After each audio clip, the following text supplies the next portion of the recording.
بسم اللہ الرحمن الرحیم۔ السلام علیکم پیارے دوستو، 99 ہجری کی ایک بابرکت رات میں بصرہ کے ایک نیک سیرت انسان اسماعیل کے گھر میں بیٹی کی پیدائش ہوئی۔ گھر میں 3 بیٹیاں پہلے سے تھیں، تاہم چوتھی کا نام رابعہ رکھا گیا۔ حضرت رابعہ بصری کا شمار اسلام کی ان پاک خواتین میں ہوتا ہے جن کی زندگی ابتدا سے انتہا تک درویشی اور بے نیازی کی مثال ہے۔ پیدائش کی رات آپ کے والد کے ہاں نہ تو اتنا تیل تھا کہ جس سے ناف کی مالش کی جاتی ہے، اور نہ ہی اتنا کپڑا تھا جس سے آپ کو لپیٹا جا سکتا، حتیٰ کہ بدحالی کا یہ عالم تھا کہ گھر میں چراغ تک نہ تھا۔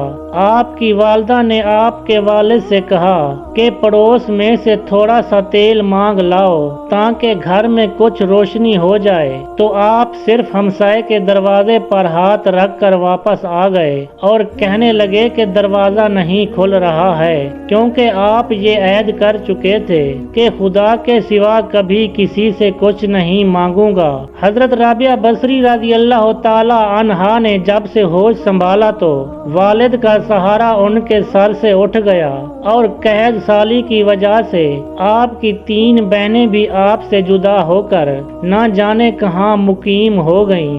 آپ بھی ایک طرف کو چل دیں، اور ایک ظالم نے پکڑ کر زبردستی آپ کو اپنی کنیز بنا لیا، اور کچھ دنوں کے بعد بہت ہی قلیل رقم میں فروخت کر دیا، اور اس شخص نے اپنے گھر لا کر بے حد مشقت امیز کام آپ سے لینے شروع کر دیے۔ ایک مرتبہ آپ کہیں جا رہی تھیں کہ کسی نامحرم کو اپنے سامنے دیکھ کر اتنے زور سے گری کہ آپ کا ہاتھ ٹوٹ گیا۔ اس وقت آپ نے اللہ تبارک و تعالی سے عرض کی، یا اللہ، میں بے یار و مددگار پہلے ہی تھی اور اب ہاتھ بھی ٹوٹ چکا ہے، اس کے باوجود میں تیری رضا چاہتی ہوں۔ چنانچہ ندائے غیب آئی، اے رابعہ غمگین نہ ہو، کل تجھے وہ مرتبہ حاصل ہوگا کہ فرشتے بھی تجھ پر رقص کریں گے۔ یہ سن کر آپ خوشی خوشی اپنے مالک کے ہاں پہنچ گئی، اور آپ کا یہ معمول رہا کہ دن میں روزہ رکھتی اور رات بھر عبادت میں صرف کر دیتی۔ ایک شب جب آپ کے مالک کی آنکھ کھلی تو اس نے حیرت سے چاروں طرف دیکھا، اور اس وقت ایک کونے میں آپ کو سجدے میں پایا اور آپ کے ارد گرد نور دیکھا۔ جب آپ اللہ تعالیٰ سے یہ عرض کر رہی تھیں کہ اگر میرے بس میں ہوتا تو ہر وقت تیری عبادت میں گزار دیتی، لیکن کیونکہ تو نے مجھے غیر کا محکوم بنا دیا ہے، اسی لیے تیری بارگاہ میں دیر سے حاضر ہوتی ہوں۔ یہ سن کر آپ کے آقا بہت پریشان ہو گئے اور یہ عہد کر لیا کہ مجھے تو اپنی خدمت لینے کی بجائے الٹی ان کی خدمت کرنی چاہیے۔ چنانچہ صبح ہوتے ہی آپ کو آزاد کر دیا اور فرمایا کہ آپ یہیں قیام فرمائیں تو میرے لیے باعث سعادت ہے۔ ویسے آپ اگر کہیں اور جگہ جانا چاہتی ہیں تو آپ کو اختیار ہے۔ یہ سن کر آپ حجرے سے باہر نکل آئیں اور ذکر و شغل میں مشغول ہو گئیں۔ آپ شب روز میں 1000 رکعت نماز پڑھا کرتی تھیں۔ آپ نے علوم ظاہری حاصل کرنے کے لیے کوفے کا رخ سفر باندھ لیا، جو اپنے وقت میں بہت بڑا علمی مرکز تھا۔ وہاں سے پہلے انہوں نے قرآن حکیم حفظ کیا، اس کے بعد درویشی اور حدیث کی تعلیم حاصل کی۔ اتنی مہارت حاصل کی کہ آپ کا آواز سن کر بڑے بڑے محدث اور فقیہ حیران رہ جاتے تھے۔ آپ کی بارگاہ معرفت میں بڑے بڑے علماء اور صوفیہ حاضر ہوتے تھے۔ ان میں سرفرست امام سفیان ثوری ہیں، جنہیں امیر المومنین فی الحدیث کہا جاتا ہے۔ اس کے علاوہ حضرت مالک بن دینار رحمۃ اللہ علیہ بھی حضرت رابعہ بصری سے نہایت عقیدت رکھتے تھے۔ حضرت رابعہ بہت کم گفتگو کرتی تھی، اگر کوئی سوال پوچھ لیتا تو مختصر جواب دے دیتی تھی، ہر بات میں قرآنی آیات کا حوالہ دیتی۔ جب لوگوں نے اس کی وجہ پوچھی تو فرمایا کہ انسان جو کچھ بولتا ہے فرشتے اسے لکھتے ہیں، اسی لیے قرآن کی آیاتوں کے سوا کچھ نہیں بولتی کہ کہیں میرے منہ سے بری بات نہ نکل جائے جسے فرشتے لکھ لیں۔ حضرت امام غزالی رحمۃ اللہ علیہ اپنی کتاب احیائے علوم دین میں فرماتے ہیں کہ حضرت رابعہ نے اپنے اشعار میں غرض اور آرزوں کی جس باعث کا ذکر کیا اس سے مراد اللہ تعالیٰ کے احسان اور انعام ہیں جو وہ اپنے بندوں پر رواں رکھتا ہے، اور جس حب الہی کا ذکر کیا گیا ہے اسے مراد دیدار الہی اور جمال خداوندی ہے، اور یہی محبت سب سے بہتر اور بالا تر ہے۔ ایک دفعہ لوگوں نے آپ سے سوال کیا کہ آپ نکاح کیوں نہیں کرتی؟ تو فرمایا کہ مجھے 3 باتوں کا اندیشہ ہے، اگر ان میں سے مجھے نجات مل جائے تو میں نکاح کر لوں۔ پہلی تو یہ کہ مرتے وقت ایمان سلامت لے جاؤں گی یا نہیں؟ لوگوں نے کہا کہ معلوم نہیں۔ آپ نے فرمایا کہ دوسری یہ کہ میرا اعمال نامہ دائیں ہاتھ میں دیا جائے گا یا بائیں ہاتھ میں، اور تیسرا یہ کہ قیامت کے دن ایک گروہ کو جنت میں دائیں طرف سے لے جایا جائے گا اور دوسرے گروہ کو بائیں طرف سے، تو میں کس جانب سے جاؤں گی؟ لوگوں نے جواب دیا کہ ہمیں تو علم ہی نہیں۔ تو حضرت رابعہ فرماتی ہیں کہ جسے اتنے سارے غم ہوں وہ عورت شوہر کی خواہش کیسے کر سکتی ہے؟ اس کا دل ہر وقت خوف الہی سے مامور رہتا ہے، وہ اپنے خوف جہنم اور خواہش جنت سے بے نیاز ہو کر خدا کو یاد کرتی تھی۔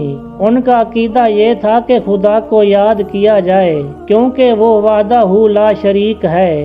آپ ہمیشہ روتی تھیں، فرمایا کرتی تھیں کہ میں نے صرف اللہ تعالیٰ ہی سے محبت کی ہے، ڈرتی ہوں کہ مرتے وقت آواز نہ آئے، اے رابعہ تو ہمارے لائق نہیں۔ وہ ہمیشہ کھردرے کمبل کا کرتا پہنتی تھیں اور وصیت فرماتی تھیں کہ مرنے کے بعد اسی میں دفن کی جاؤں۔ ان کے انتقال کے بعد ایک خاتون نے انہیں خواب میں دیکھا کہ بہت ہی قیمتی ریشمی کرتا پہنے ہوئے تھیں۔ خاتون نے سوال کیا کہ کمبل کا کرتا کہاں گیا؟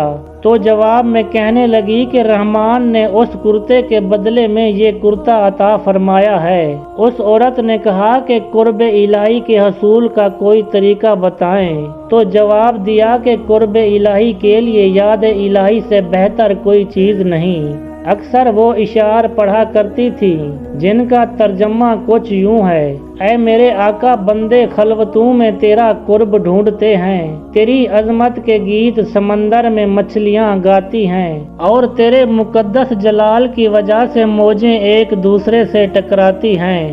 دن کی روشنی، رات کی تاریکی، گھومنے والے آسماں، منور چاند، چمکیلے تارے سب تیرے سامنے سجدہ کرتے ہیں، اور ہر چیز ایک انداز کے مطابق ہے۔ وہ اپنی دعائیں اپنے اشعار کے ذریعے بیان کرتی تھیں۔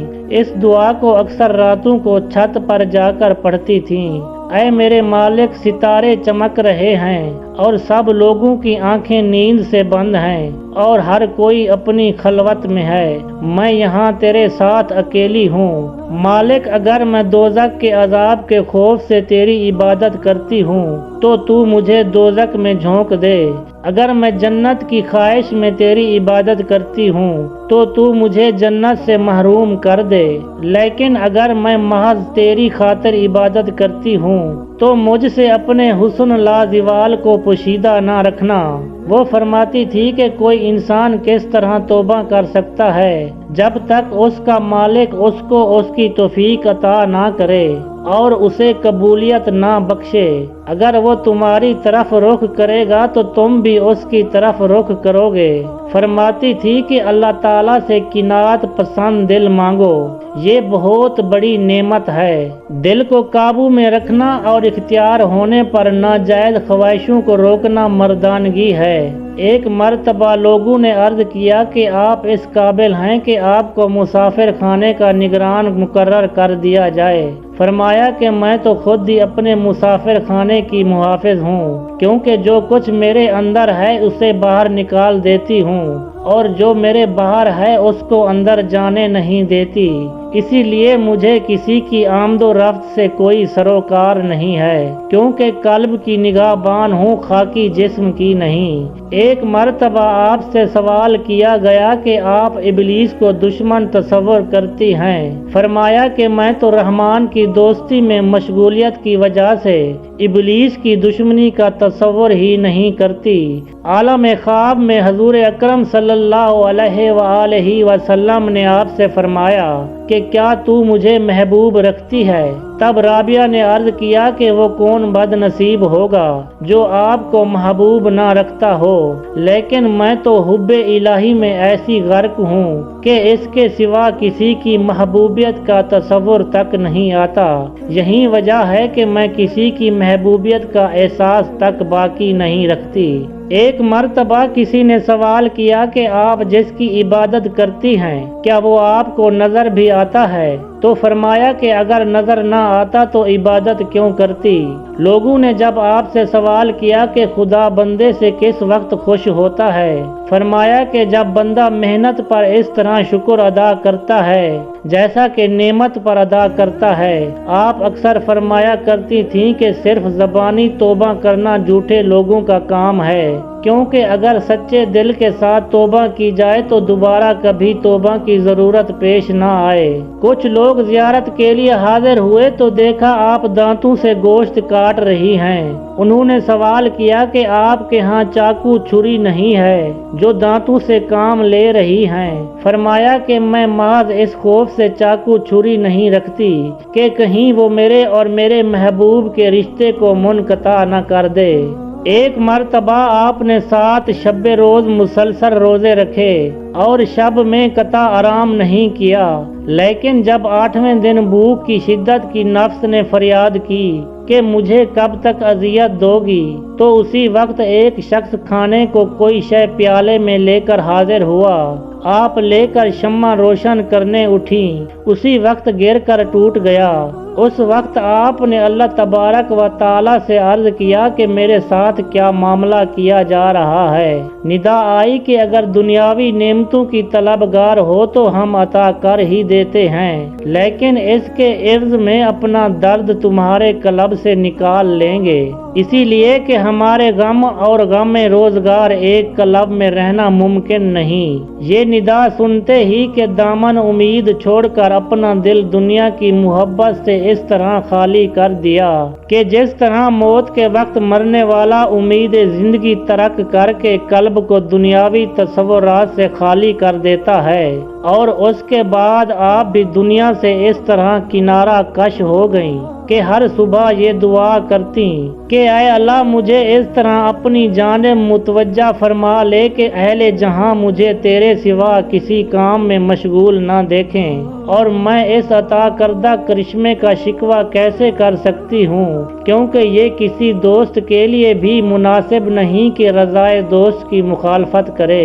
حضرت مالک بن دینار کہا کرتے تھے کہ ایک مرتبہ باغرض ملاقات رابعہ کے یہاں پہنچا تو دیکھا ایک ٹوٹا ہوا مٹی کا لوٹا ہے جس سے آپ وضو کرتی ہیں اور پانی پیتی ہیں، اور ایک بسیدہ چٹائی ہے جس پر ایک اینٹ کا تکیہ بنا کر سوتی ہیں۔ میں نے عرض کیا کہ میرے بہت سے احباب مالدار ہیں، اگر اجازت ہو تو ان سے آپ کے لیے کچھ طلب کروں۔ آپ نے سوال کیا کہ کیا مجھے اور تمہیں دولت مندوں کو رزق عطا کرنے والی ایک ہی ذات نہیں ہے؟ تو پھر کیا درویشوں کو ان کی غربت کی وجہ سے اس ذات نے فراموش کر دیا ہے؟ میں نے عرض کیا کہ ایسا تو نہیں۔ فرمایا کہ جب وہ ذات ہی فرد کی ضروریات سے واقف ہے تو پھر ہمیں یاد دہانی دلانے کی کیا ضرورت ہے، اور ہمیں اس کی خوشی میں خوش ہونا چاہیے۔ وفات کے وقت آپ نے مجلس میں حاضر مشائخین سے فرمایا آپ حضرات یہاں سے ہٹ جائیں، ملائکوں کے لیے راستہ چھوڑ دیں۔ چنانچہ سب باہر آ گئے اور دروازہ بند کر دیا۔ اس کے بعد اندر سے یہ آواز سنائی دی، اے مدین نفس اپنے مولا کی جانب لوٹ چل۔ اور جب کچھ دیر کے بعد اندر سے آواز آنا بند ہو گئی تو لوگوں نے جب اندر جا کر دیکھا تو روح قفس انصری سے پرواز کر چکی تھی۔ مشائخین کا قول ہے کہ رابعہ نے خدا کی شان میں کبھی کوئی گستاخی نہیں کی اور نہ کبھی دکھ سکھ کی پرواہ کی، اور مخلوق سے کچھ طلب کرنا تو درکنار اپنے مالک حقیقی سے بھی کچھ نہیں مانگا، اور انوکھی شان کے ساتھ دنیا سے رخصت ہو گئی۔ انا للہ و انا الیہ راجعون۔ اللہ تعالی ہم سب کو قلب سلیم عطا فرمائے، قرآن اور حدیث پہ چلنے کی توفیق عطا فرمائے، آمین۔